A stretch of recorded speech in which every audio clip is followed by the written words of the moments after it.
The man who sold the Eiffel Tower twice, one of the greatest con mans in history. Today we are going to talk about Victor Lustig's life and achievements, which are pretty mind-blowing. The video is going to cover 4 parts of his life: the origin, the initial cons, selling the impossible, and the epilogue. The origin.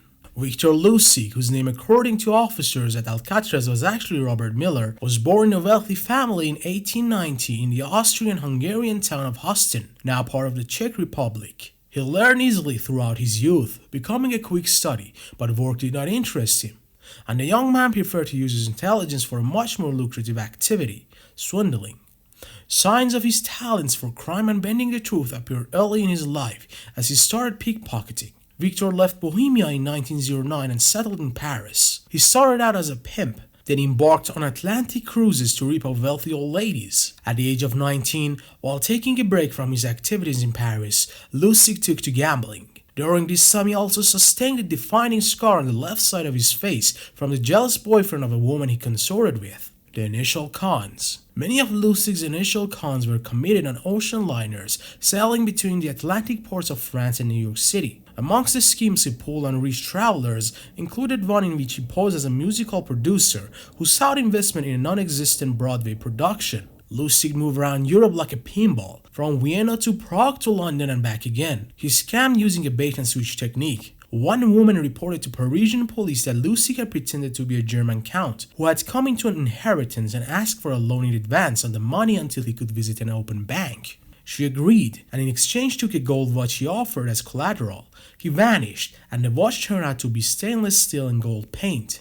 He faked and sold historical documents by reams of famous people, including Marie Curie, the Wright brothers, and Abraham Lincoln. When he went to a magazine office to defend the newly discovered Mark Twain story he had sold them, which the Twain estate was contesting, his defense went so well he also managed to sell them a newly discovered Walt Whitman poem he just happened to have on hand. When the services of transatlantic liners were suspended in the wake of World War I, Lustig found himself in search of new territory to make an income from, and opted to travel to the United States. He settled for a few years in New York El Dorado. By this time, he began to earn a level of infamy amongst various law enforcement agencies for the scams he committed, including one he conducted in 1922 in which he conned a bank into giving him money for a portion of bonds he was offering for a repossessed property, only to use sleight of hand to escape with both the money and the bonds. He returned to Paris in 1925. There came up the idea of a scam that was as crazy as it was brilliant: selling the impossible. In 1925,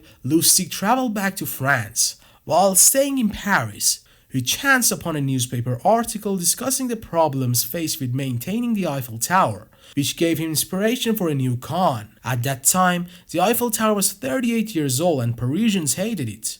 Some people called it a barbaric bulk and a ghastly dream. A writer called it a lanky pyramid that should be smashed. Despite the pushback and the tower needing 60 tons of paint every 7 years to maintain it, it stayed up.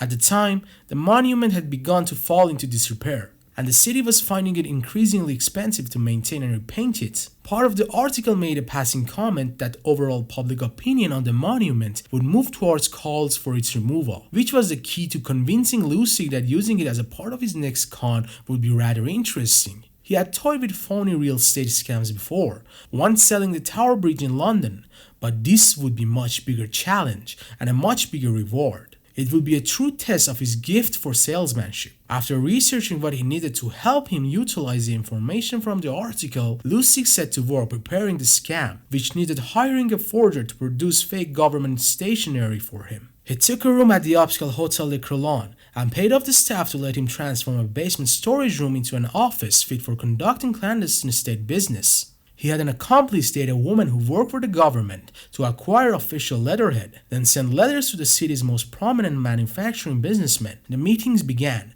One by one, they came to Crillon, where Lustig introduced himself as Deputy Director General of the Ministry of Posts and Telegraphs, and explained that the government was planning to sell off the tower as a scrap metal.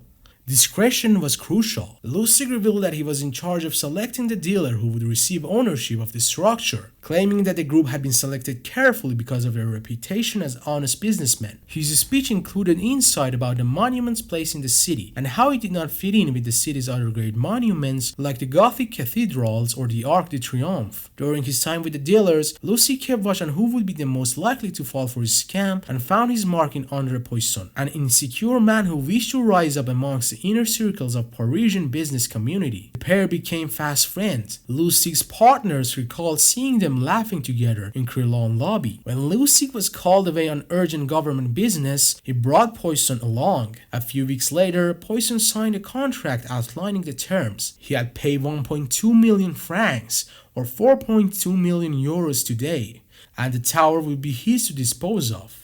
That's when Lustig played his final card. He asked Poisson for a bribe to grease the wheels of his lowly life as a mere government employee. He turned over a check for the tower and paid the bribe in cash. Poisson later said that was what made Lustig so believable. He knew how corrupt the government really was. Poisson paid an additional 70k francs for the bribe, or 200k euros today, and by the time he realized he had been hacked, Lustig was back in Vienna. Lustig suspected that when Poisson found out he had been conned, he would be too ashamed and embarrassed to inform the French police of what he had been caught up in. Yet despite this belief, he maintained a check on newspapers while in Austria. His suspicions soon proved to be correct, and he could find no reference of his con within their pages. And thus he decided to return to Paris later that year, full of the scheme once more. But when Lustig attempted to con another group of dealers and had managed to find a mark among them willing to buy the Eiffel Tower, the police were informed about the scam and he fled to the US to evade arrest.